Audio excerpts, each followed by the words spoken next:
जय माता की। जय करवा माता की। सभी देवी भक्तों को मेरा प्रणाम।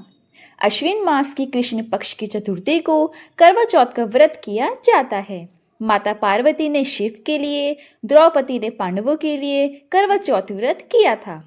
व्रत के प्रभाव से सुहागिनें अखंड सौभाग्य प्राप्त करती हैं। कठिन परिस्थितियों में भी करवा माता उनके सुहाग की रक्षा करती हैं। इस व्रत से वैवाहिक जीवन में खुशहाली आती है। करवा चौथ की कथा बड़ी रोचक है। कहा जाता है एक साहूकर के 7 लड़के और एक लड़की थी। सेठानी के सहित उसकी बहुओं और बेटी ने करवा चौथ का व्रत रखा था। रात्रि को साहूकर के बेटे भोजन करने लगे तो उन्होंने बहन से भोजन करने को कहा।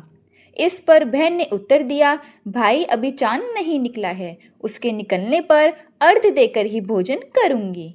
भाइयों से अपनी छोटी बहन की भूख प्यास देखी नहीं गई।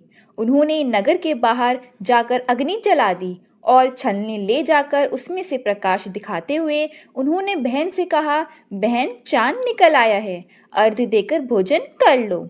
यह सुन बहन ने अपनी भाभीयों से कहा, आओ तुम भी चंद्रमा को अर्घ दे दो।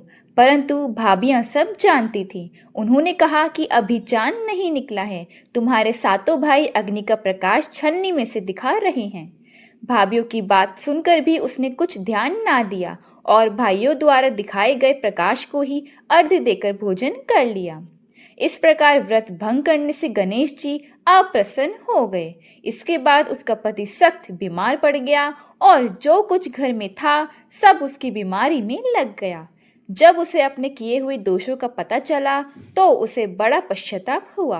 उसने गणेश जी से प्रार्थना करते हुए विधि विधान से पुनः चतुर्थी का व्रत करना आरंभ कर दिया। गणेश जी की कृपा से जल्द ही उसका पति पूर्णतः स्वस्थ हो गया और घर परिवार में ढेरों खुशियां आ गई।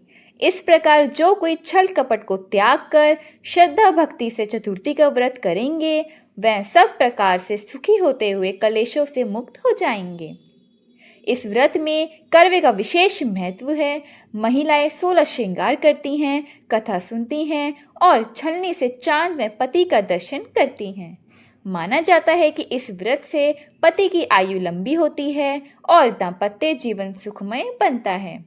करवा चौथ सिर्फ परंपरा ही नहीं बल्कि पति पत्नी के बीच प्रेम और विश्वास का प्रतीक है। मेरी करवा माता से प्रार्थना है कि मुझ पर और मेरे सभी सब्सक्राइबर्स पर अपनी असीम कृपा दृष्टि सदैव बनाए रखें। जय माता की। जय करवा माता की। धन्यवाद।